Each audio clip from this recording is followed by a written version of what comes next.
ఏస్ India మీరు చూసారు, ఇంత మంచి ఎగ్జిబిషన్, అంతా ఇంపోర్టెడ్ ఇండియాలో తయారైన కన్స్ట్రక్షన్ యాక్టివిటీస్ హైదరాబాద్లో ఎక్కువ ఉంది ఇండియాలో అని చెప్పి ఇక్కడ ఇంత పెద్ద ఏస్ గ్రూప్ అంటే ఇండియాలో టాప్ గ్రూప్ పెట్టినందుకు దాని చీఫ్ గెస్ట్గా ఇనాగ్రేషన్ రావడం జరిగింది. డెఫినెట్గా ఆఫ్టర్ రీజనల్ లింక్ రోడ్తో పాటు 4 సిటీస్తో పాటు డెఫినెట్గా హైదరాబాద్లో కొందరు తప్పుడు ప్రచారం చేస్తుంది. ఏమని రియల్ ఎస్టేట్ డౌన్ అయిందని. లాస్ట్ టీఆర్ఎస్ గవర్నమెంట్ కంటే పెరిగింది, ఇప్పుడు హైడ్రా వచ్చింది తగ్గిందని. ఇవన్నీ తప్పుడు వార్తలు. రియల్ ఎస్టేట్ పెరిగింది.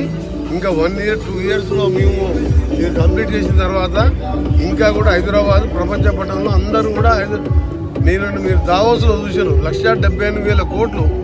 పక్క సీఎం ఆంధ్ర సీఎం ఎంత అడిగినా కానీ ఆయన దగ్గరికి కోల్పోకుండా హైదరాబాద్లో ఒక అమెజానే 60,000 కోట్లు పెట్టుబడితో ముందుకు వచ్చింది.